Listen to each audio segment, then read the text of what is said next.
Hello दोस्तों, नमस्कार, good morning. NLF education में आप सभी का स्वागत है। आज है हमारा डे 4। डे 3 की वीडियो थोड़ी सी एक लाइट जलाना भूल गया था मैं, तो वो थोड़ा सा शायद उसमें मेरा फेस है वो ब्लैक आ रहा है, पर जो कंटेंट जो बोर्ड पे लिखा हुआ है वो क्लियर है और आवाज़ भी प्रॉपर है।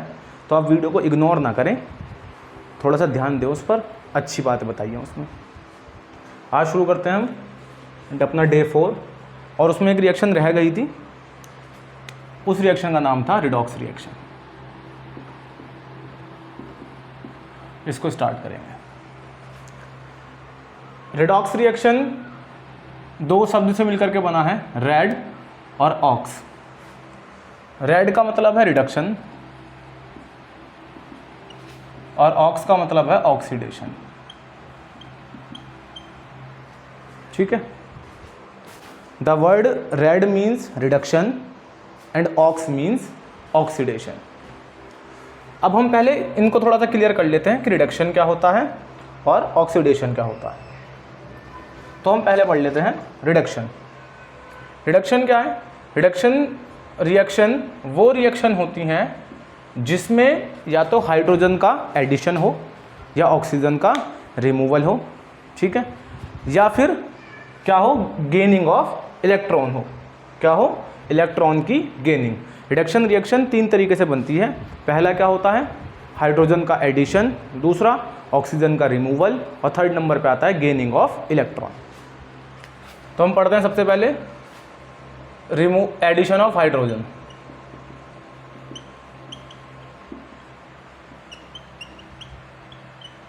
हाइड्रोजन के एडिशन की वजह से, जैसे मैंने बोला एमोनिया प्लस क्लोरीन, तो ये हमारे पास क्या बनाएगा? नाइट्रोजन गैस बाहर निकालेगा और साथ में HCl बनाएगा। इक्वेशन को बैलेंस करेंगे तो यहाँ पे N के 2 हैं, बताया था आपको डायटोमिक होता है, तो इसलिए नाइट्रोजन डायटोमिक मॉलिक्यूल है, N2 निकला। यहाँ पर 2 करेंगे, यहाँ पर 2 करने की वजह से हाइड्रोजन के कितने हो गए? 6 हो गए। यहाँ पर अगर 6 लगाऊंगा तो इसकी वजह से क्लोरीन के भी 6 हो गए, तो इसलिए मुझे यहाँ पर भी 6 लगाना पड़ेगा। पहले देखेंगे क्लोरीन अकेला था, अब क्लोरीन में क्या हो गया? एडिशन ऑफ हाइड्रोजन, तो इस रिएक्शन को हम क्या बोलेंगे? Reduction reaction. ठीक है।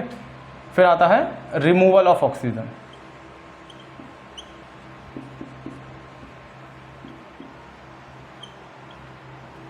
ऑक्सीजन का रिमूवल, जैसे मैंने आपसे बोला जिंक ऑक्साइड प्लस कार्बन, तो ये क्या बना देगा?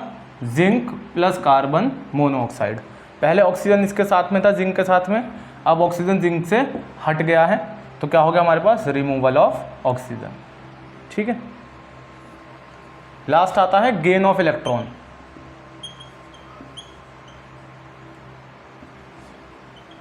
इलेक्ट्रॉन की गेनिंग।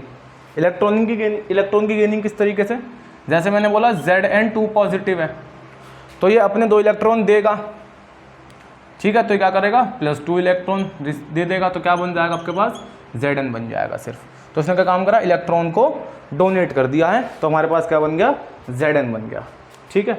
या इसी तरीके से मैं देखूँ, क्लोरीन है Cl2, तो इसने क्या करा होगा? 2 नेगेटिव गेन किए होंगे, तो फिर क्या बन जाएगा? 2Cl नेगेटिव बन जाएगा। बात समझ में आ रही है? Zn ने यहाँ पे 2 इलेक्ट्रॉन लिए, तो ये क्या बन गया? Zn बन गया। यहाँ पे क्लोरीन ने क्या काम करा? 2 इलेक्ट्रॉन लिए, तो ये 2Cl नेगेटिव बन गया।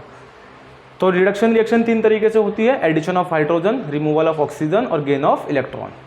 फिर आता है ऑक्सीडेशन रिएक्शन। ऑक्सीडेशन रिएक्शन भी 3 तरीके से होती है। पहला एडिशन ऑफ ऑक्सीजन, दूसरा रिमूवल ऑफ हाइड्रोजन, और थर्ड नंबर पे आता है लॉस ऑफ इलेक्ट्रॉन। ठीक है। क्या बोला मैंने? Addition of oxygen, removal of hydrogen या लॉस ऑफ इलेक्ट्रॉन्स।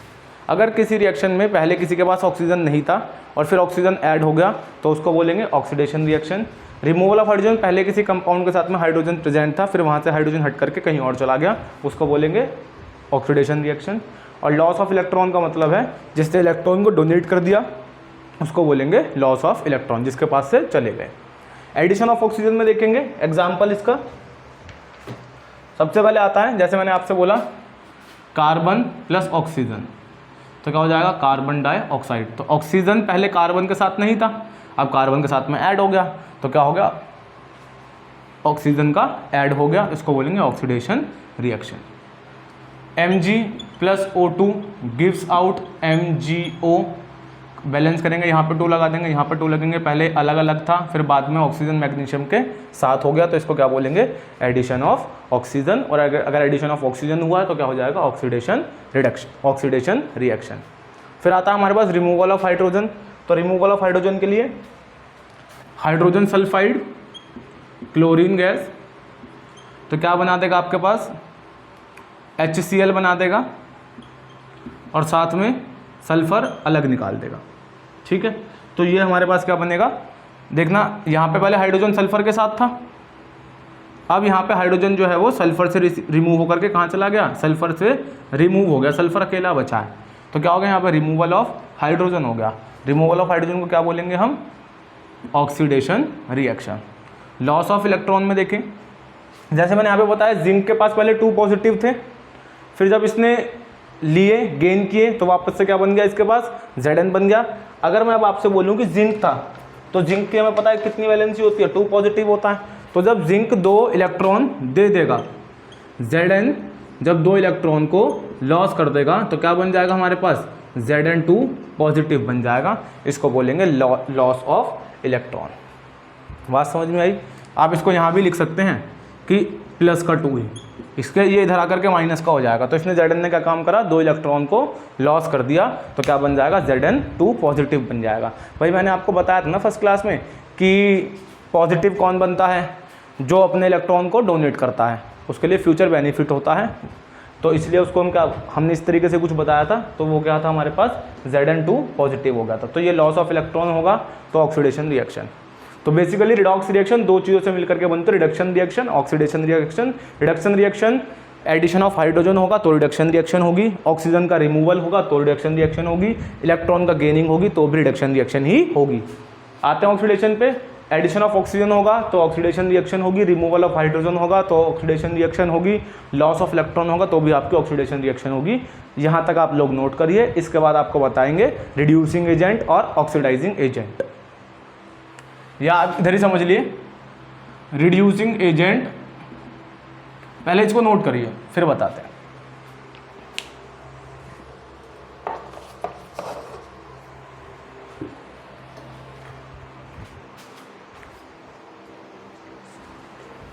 चलिए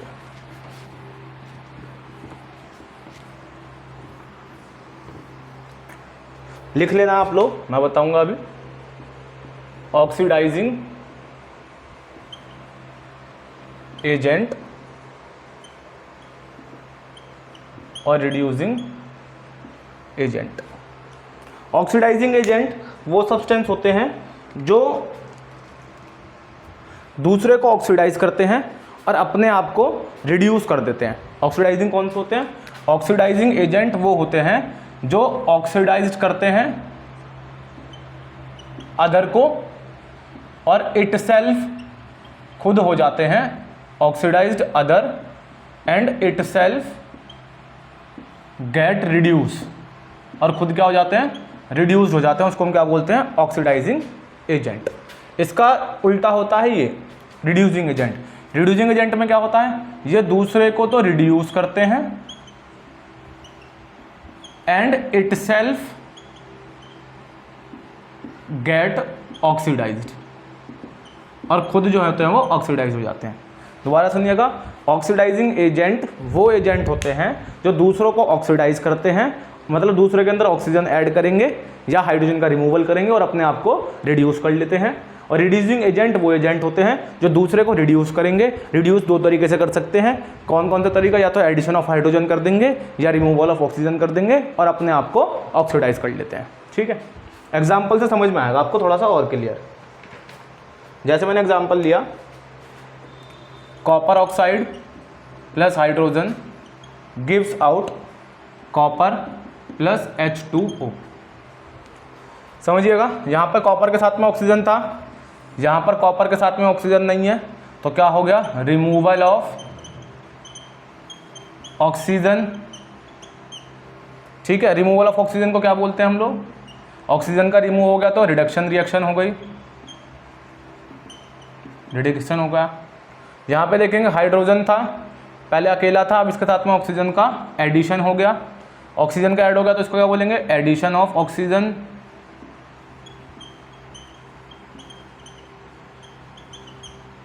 ऑक्सीजन का ऐड होगा तो क्या हो जाएगा, ये ऑक्सीडेशन रिएक्शन। यस और नो, ठीक है। अब मैंने अभी आपसे बोला कि जो जैसे कार्बन कॉपर ऑक्साइड था, तो कॉपर ऑक्साइड क्या हो जाएगा, इसने कॉपर ऑक्साइड खुद तो रिड्यूस हो गया, बट इसने इसको तो ऑक्सीडाइज करा दिया, समझ रहे हैं। कॉपर ऑक्साइड में कॉपर में से ऑक्सीजन निकल गया तो बचा क्या, सिर्फ कॉपर बचा, और जब सिर्फ कॉपर बचा तो आपके पास में कॉपर ऑक्साइड क्या हो जाएगा, कॉपर ऑक्साइड से कॉपर बचा, रिमूवल ऑफ ऑक्सीजन हो गया, तो इसको हम क्या बोल देंगे, बताएं जरा क्या बोलेंगे, ऊपर से स्टेटमेंट से मैच करें और बताएं सोच के कि क्या बोला जाएगा, बताएं जल्दी से।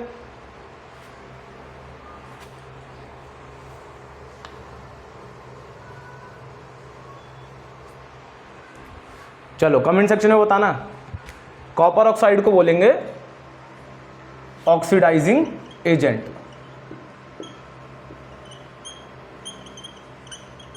क्यों बोलेंगे भाई, इसने दूसरे को तो ऑक्सीडाइज कर दिया पर खुद तो रिड्यूस हो गया ना। तो मैंने क्या बोला अभी आपसे, इधर देखिए समझिए मेरी बात दोबारा से, मैंने बोला जो दूसरे को ऑक्सीडाइज करें और अपने आप को रिड्यूस कर लें उसको क्या बोलेंगे हम, ऑक्सीडाइजिंग एजेंट बोलेंगे। तो कॉपर ऑक्साइड ने क्या काम करा, दूसरे को, हाइड्रोजन को तो ऑक्सीडाइज कर दिया और अपने आप को रिड्यूस कर दिया, तो इसका मतलब क्या हो जाएगा, ये क्या हो जाएगा, ऑक्सीडाइजिंग एजेंट। अब यहाँ पे समझे H2 क्या है, H2 ने अपने आप को क्या काम कर दिया, ऑक्सीडेशन करा, और खुद कैसे था, रिड्यूस हो गया। भाई हमने पढ़ा था कि एडिशन ऑफ ऑक्सीजन क्या हो जाएगा, ऑक्सीडाइज हो जाएगा, तो ये खुद तो ऑक्सीडाइज हो गया, तो इसको हम क्या बोल देंगे, रिड्यूसिंग एजेंट।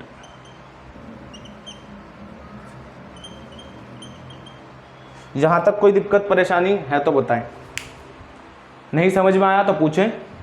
इस स्टेटमेंट का ध्यान रखें, ऑक्सीडाइजिंग एजेंट वो एजेंट हैं जो दूसरे को ऑक्सीडाइज करते हैं, अपने आप को रिड्यूस कर देते हैं, और रिड्यूसिंग एजेंट वो एजेंट होते हैं जो दूसरे को रिड्यूस करते हैं, अपने आप को ऑक्सीडाइज कर लेते हैं। ठीक है, तो H2 ने, भाई H2 ने क्या काम करा, दोबारा समझिए, कॉपर ऑक्साइड था, कॉपर ने अपने ऑक्सीजन को निकाल करके H2 को दे दिया, तो खुद तो H2 को तो दूसरे को तो ऑक्सीडाइज कर दिया, बट खुद तो रिड्यूस हो गया ना, खुद तो सिर्फ कॉपर ही बचा, तो इसको हम क्या बोलेंगे, ऑक्सीडाइजिंग एजेंट। बट इधर देखिए H2 ने अपने आप को तो ऑक्सीडाइज करा लिया, बट H2 ऑक्सीडाइज जब हुआ तो इसकी वजह से ये कॉपर तो रिड्यूस हो गया, हाँ कि ना, तो ये क्या हो जाएगा, रिड्यूसिंग एजेंट। एक एग्जांपल और समझेंगे,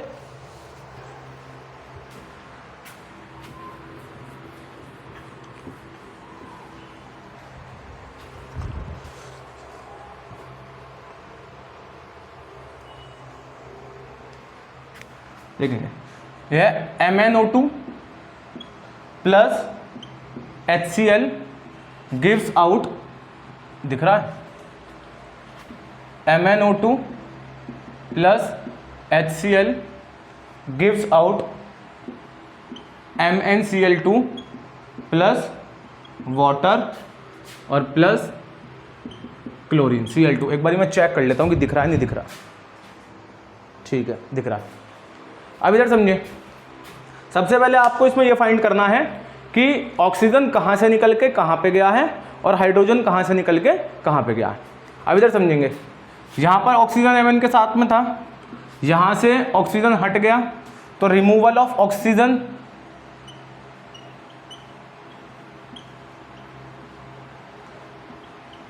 रिमूवल ऑफ ऑक्सीजन का मतलब क्या है, रिडक्शन रिएक्शन।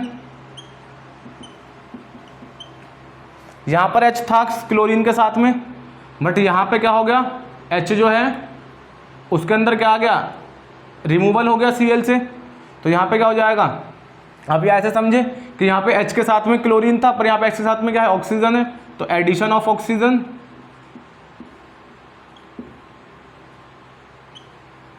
जब ऑक्सीजन का एडिशन हो गया तो क्या हो जाएगा हमारे पास, ऑक्सीडेशन रिएक्शन।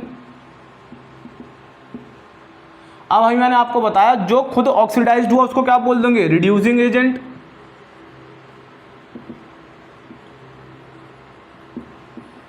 और जिसने रिडक्शन करवाया उसको क्या बोल देंगे, ऑक्सीडाइजिंग एजेंट। याद करने का एक ये भी तरीका है आसान कि जो रिडक्शन होता है, जिसमें से रिडक्शन होता है उसको बोलते हैं ऑक्सीडाइजिंग एजेंट, और जिसके अंदर ऑक्सीडेशन होता है उसको बोलते हैं रिड्यूसिंग एजेंट। आशा करते हैं आपको थोड़ा सा क्लियर हो गया होगा। हल्का सा कॉम्प्लिकेटेड है, बच्चे अक्सर इसमें कंफ्यूज हो जाते हैं, बट आप इस स्टेटमेंट को ध्यान में रखेंगे तो आपकी कंफ्यूजन थोड़ी सी क्लियर हो जाएगी। ठीक है, इसके बाद बेटा आता है इसके अंदर हमारा कोरोजन।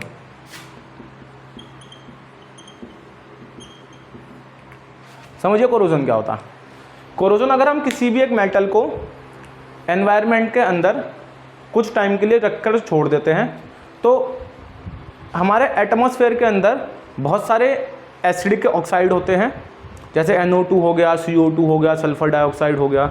इन सब के प्रेजेंट होने की वजह से और वाटर वेपर के प्रेजेंस होने की वजह से ऑक्सीजन के साथ में जब ये सब मिल करके उस मेटल के सरफेस के ऊपर स्ट्राइक करते हैं तो वो धीरे मेटल के सरफेस के ऊपर एक रिएक्शन होना शुरू हो जाती है, और उस रिएक्शन के होने के वजह से वो मेटल धीरे धीरे खराब होने लग जाता है। तो उसी प्रोसेस को हम लोग कोरोजन के नाम से जानते हैं। ठीक है, क्या बोला मैंने कि मेटल का खराब होना इन प्रेजेंस ऑफ एनवायरनमेंट, क्योंकि एनवायरनमेंट के अंदर प्रेजेंट होते हैं बहुत सारे एसिडिक ऑक्साइड, जैसे कि carbon dioxide, sulphur dioxide, nitrogen dioxide, और ऑक्सीजन के साथ में मिलकर के एटमॉस्फेयर के अंदर वाटर वेपर प्रेजेंट होती है। वो सब मेटल की सरफेस से रिएक्ट करते हैं, रिएक्ट करने के बाद रिएक्शन बनाते हैं, और उस रिएक्शन की हेल्प से उसके ऊपर एक लेयर जमती है, कोटिंग जमती है, और वो कोटिंग धीरे धीरे उस मेटल को एक्सपोज कर देती है, ख़त्म कर देती है। उस प्रोसेस को हम कोरोजन के नाम से जानते हैं। अब अगर कोरोजन आयरन में होता है तो उसको हम रस्ट बोलते हैं। क्या बोलते हैं, रस्ट, और इस प्रोसेस को बोलते हैं रस्टिंग। अगर आपको ध्यान हो तो मैंने आपको रस्ट का फॉर्मूला पहले ही बता दिया था, और बताया था कि वो किस कलर का होता है, ब्राउन कलर का होता है, ब्राउन फ्लेकी कलर का। ठीक है, अब हम लोग देखते हैं इसकी रिएक्शन भी देख लेते हैं साथ में। बेसिकली क्या होता है कि हमें नहीं पता कि वो एटमॉस्फेयर के अंदर कितने वाटर के मॉलिक्यूल्स प्रेजेंट हैं, तो हम उसको मान लेते हैं कि x नंबर ऑफ वाटर के मॉलिक्यूल्स प्रेजेंट होंगे। आप देखें इस रिएक्शन को,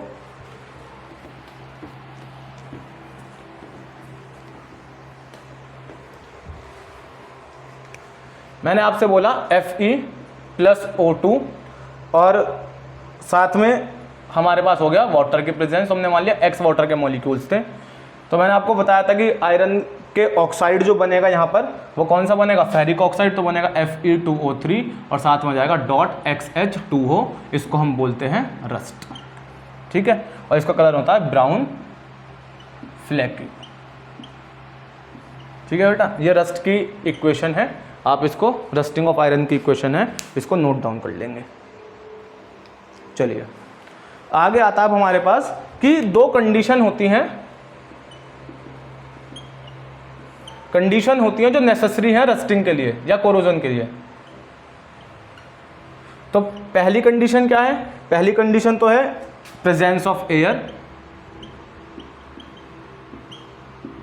और दूसरा क्या है, प्रेजेंस ऑफ मॉइस्चर।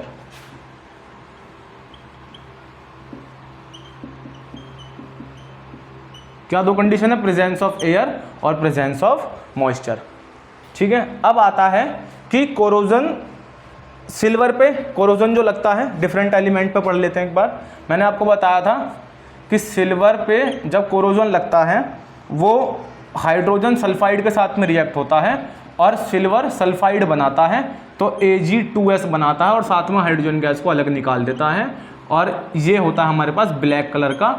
पहली क्लास में बताया था जब सॉल्ट लिखवाए थे उनके कलर्स के साथ में। तो सिल्वर के ऊपर जो कोरोजन होता है वो सिल्वर सल्फाइड का होता है, और वो किस कलर का बन जाता है, ब्लैक कलर का, ब्लैक कलर का हो जाता है सिल्वर कोरोजन के बाद में।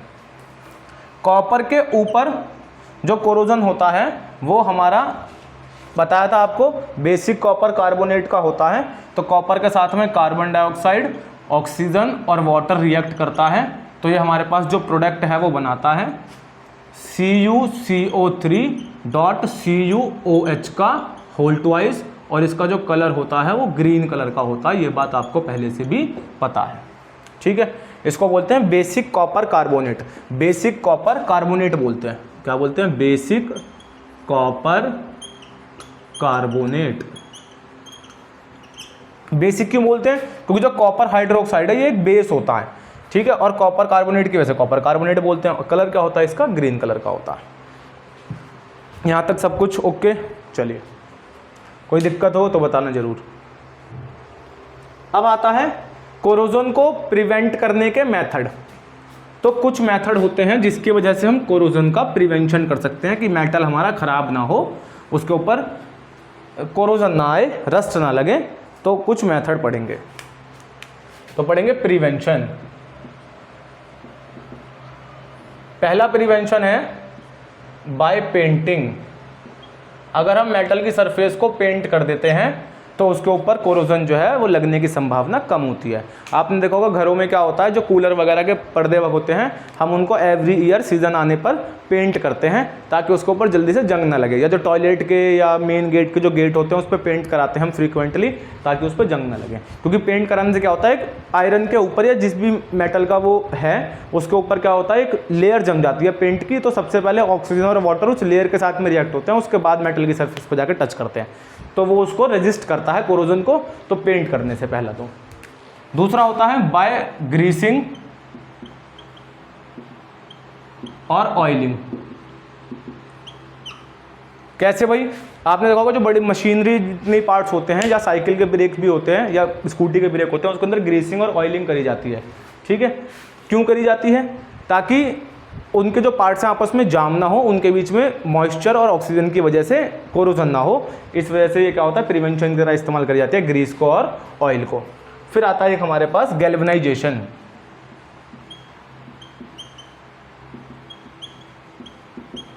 गैल्वेनाइजेशन एक प्रोसेस है जिसके अंदर हम मेटल की सरफेस के ऊपर जिंक के मेटल से कोटिंग करते हैं। उस प्रोसेस को हम लोग गैल्वेनाइजेशन के नाम से जानते हैं। गैल्वेनाइजेशन क्या है? गैल्वेनाइजेशन के अंदर हम जिंक के मेटल की कोटिंग करते हैं, तो उससे क्या होता है, हमारी जो रस्ट होती है, कोरोजन होता है, वो प्रिवेंट हो जाता है, बच जाता है, लगता नहीं है। एक आता है हमारे पास एनोडाइजिंग। थोड़ा सा इंपॉर्टेंट है, यहाँ से क्वेश्चन बन जाता है। कभी कभी क्वेश्चन बनता है कि बताएं जो कोरोजन है वो हमारे लिए बेनिफिशियल किस तरीके से है। कोरोजन का एडवांटेज पूछ लेता है। तो बेसिकली हम तो सारे कोरोजन पढ़ रहे हैं कि कोरोजन तो है ही खराब, भाई वो तो चीज़ों को खराब कर दे रहा, तो कोरोजन तो खराब ही है, सब उसके सारे उसके डिसएडवांटेज ही हैं। तो एक क्वेश्चन ऐसा भी आता है कि एक एडवांटेज बताएं आप कोरोजन का। तो कोरोजन का एडवांटेज होता है एनोडाइजिंग। एनोडाइजिंग के अंदर क्या करते हैं, हम मेटल की सरफेस के ऊपर एल्यूमिनियम से कोटिंग करते हैं। तो एल्यूमिनियम से जब कोटिंग करते हैं तो वो एल्यूमिनियम जो होता है वो ऑक्सीजन के साथ में रिएक्ट करता है और वो एल्यूमिनियम का ऑक्साइड बनाता है। एल्यूमिनियम की वैलेंसी होती है 3, ऑक्सीजन की होती है 2, क्रॉस मल्टीप्लाई करेंगे बनाएगा Al2O3। और ये जो एल्यूमिनियम का ऑक्साइड होता है ये अनरिएक्टिव इन नेचर होता है। जैसे मैंने बताया था ग्रुप नंबर 18 के एलिमेंट होते हैं ना, इनर्ट बिहेव करते हैं, जिनको जो अनरिएक्टिव होते हैं, रिएक्शन नहीं करते किसी के साथ में, उसी तरीके से एल्यूमिनियम का ऑक्साइड जो है वो बिहेव करता है। तो जब ये मैं कह रहा हूँ अनरिएक्टिव इन नेचर है तो ये किसी के साथ में रिएक्ट नहीं होता। तो जिस भी मेटल की सरफेस के ऊपर हम एल्यूमिनियम ऑक्साइड की एल्यूमिनियम से कोटिंग कर देते हैं तो ऑक्सीजन के जब रिएक्शन होते हैं तो वो एल्यूमिनियम ऑक्साइड के प्रोटेक्टिंग लेयर बना लेता है, जिसकी वजह से वो मेटल जो है वो एक्सपोज नहीं होता, उसके ऊपर कोरोजन नहीं होता, ठीक है। और यह भी एक कारण है कि इसी की वजह से एल्यूमिनियम का एक एनसीईआरटी में क्वेश्चन भी है कि बताएं हम एल्यूमिनियम जो है वो हाई रिएक्टिव होता है पर हम उसके इस्तेमाल बर्तन बनाने में, यूटेंसिल्स बनाने में क्यों करते हैं। तो उसका रीज़न भी यही है कि ये प्रिवेंट प्रोटेक्टिंग लेयर बनाता है अपनी सरफेस के ऊपर, दैट्स वाई इसके ऊपर कोरोजन नहीं होता और इसके लिए खर्चा नहीं आता पॉलिश करने का, कोटिंग करने का, क्योंकि ये खुद ही एक सेल्फ प्रोटेक्टिंग लेयर बना लेता है। इस वजह से हम यूटेंसिल का इस्तेमाल करते हैं, एल्यूमिनियम का इस्तेमाल करते हैं यूटेंसिल्स बनाने के लिए और कुकिंग पर्पस में इस्तेमाल करते हैं। फिर आता है हमारे पास एक मेथड एलॉइंग। एलॉइंग क्या होता है? एलॉइंग, एलॉय हमने पढ़ा है, एलॉय क्लास 9th में भी पढ़ा है, 10th में भी पढ़ेंगे मेटल एंड नॉन मेटल में, अभी भी समझ लो।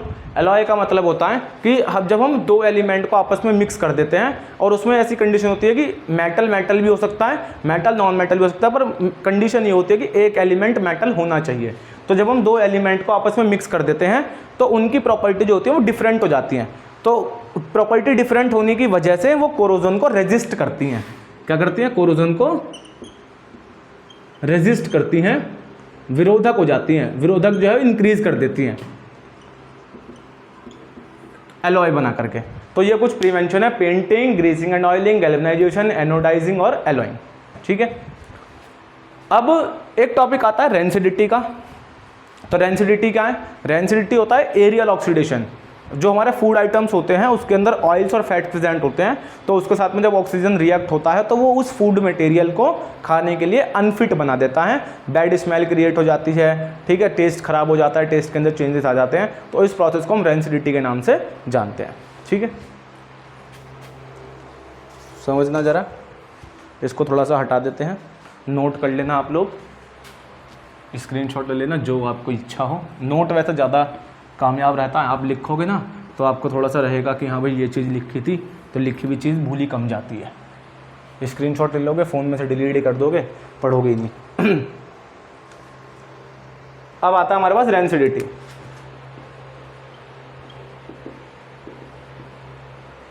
रेंसिडिटी क्या बताया?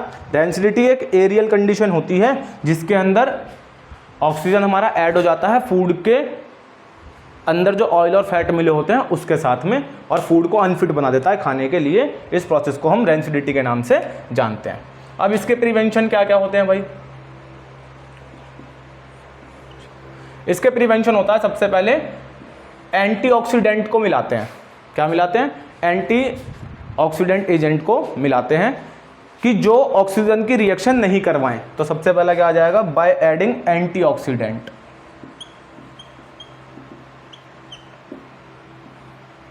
एंटीऑक्सीडेंट,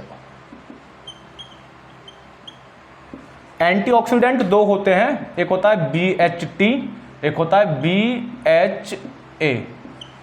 फुल फॉर्म सुनिएगा, butylated hydroxy toluene, butylated hydroxy anisole.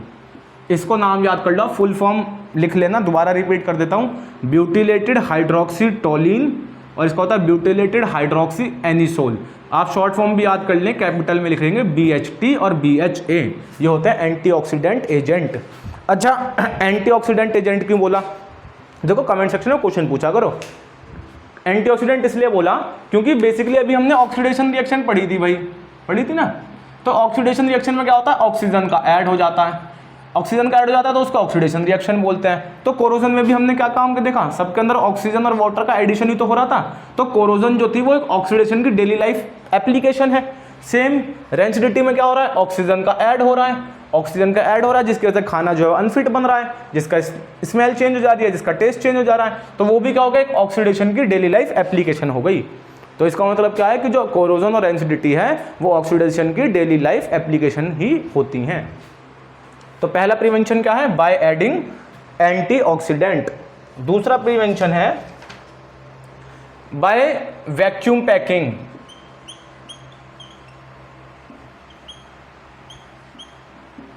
आपने सुना होगा आजकल एयर टाइट कंटेनर आने लग गए हैं जिसके अंदर एयर एंटर नहीं करती है तो फूड ज़्यादा देर तक स्टोर रहता है, तो वो होता है बाय वैक्यूम पैकिंग। फिर आता है नाइट्रोजन की फिलिंग करी जाती है, नाइट्रोजन गैस की फिलिंग करी जाती है चिप्स वगैरह के पैकेट्स के अंदर। तो वो आपने देखा होगा फूले रहते हैं पर उसके अंदर जो चिप्स होते हैं वो ख़राब नहीं होते। बट अगर हम बात करें वहीं पे जो सैंडविचेस आते हैं ट्रांसपेरेंट पॉलीथीन में, वो उसके साथ में क्या होता है, वो 2 या 3 दिन बाद जो है वो ख़राब होना शुरू हो जाते हैं, क्योंकि ट्रांसपेरेंट है तो सनलाइट उसके अंदर जाती है, ऑक्सीजन चला जाता है, जिसकी वजह से वो रिएक्ट होकर के ख़राब होना शुरू हो जाते हैं। बट जो हमारे चिप्स के पैकेट होते हैं उसके अंदर नाइट्रोजन भरी जाती है जिसकी वजह से वो जल्दी से ख़राब नहीं होते। ठीक है। और दूसरा क्या है, फूड को हम डार्क प्लेस पर रखें, keep food in dark place.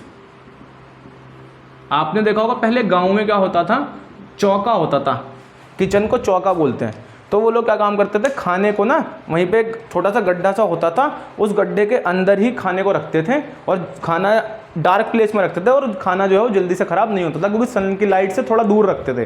सन की लाइट से दूर रखते थे, वहाँ पे एयर जल्दी से पहुँचती नहीं थी, तो खाना जो है वो ज़्यादा टाइम तक चलता था। या फिर होता है रेफ्रिजरेटर, फ्रिज। फ्रिज में इसको क्या लिखना, फ्रिज में अगर हम खाने को रखते हैं तो क्या होता है, वो कुछ टाइम तक प्रिवेंट रहता है और जल्दी से ख़राब नहीं होता। तो ये है हमारे कोरोजन और रेंसिडिटी। बात समझ में आई? ये चैप्टर आपका ख़त्म हो चुका है। कल की क्लास में हम इसके एनसीईआरटी क्वेश्चन को डिस्कस करेंगे, तो आप यहाँ तक के नोट्स बना लेना, अच्छे से रिवाइज कर लेना। कल एनसीईआरटी की बुक साथ में लेकर के बैठेंगे सभी बच्चे और 1 बाय 1 हम सारे क्वेश्चनों को डिस्कस करेंगे। जाने से पहले कुछ 2-4 और इंपॉर्टेंट बातें बता देता हूँ। पहली बात, जितनी भी डिकम्पोजिशन रिएक्शन होती हैं सारी एंडोथर्मिक रिएक्शन होती हैं, पीछे देख लेंगे जाकर के, क्लास में बता चुके हैं, डिस्कस कर चुके हैं। दूसरी बात, कंबशन रिएक्शन सारी डिकम्पोजिशन रिएक्शन होती हैं। वेजिटेबल्स मैटर से कंपोस्ट बनाना डिकम्पोजिशन रिएक्शन होती हैं। डबल डिस्प्लेसमेंट रिएक्शन सारी प्रेसिपिटाइजेशन रिएक्शन होती हैं। ठीक है, ये और बस, बाकी जो जैसे जैसे याद आता जाएगा आपको बताते जाएंगे। ठीक है, और जब तक के लिए इसको पढ़िए। आज की क्लास यहीं पे ओवर करते हैं। जब तक के लिए आप सभी को गुड लक, गुड बाय। कल मिलते हैं एनसीईआरटी क्वेश्चनों के साथ।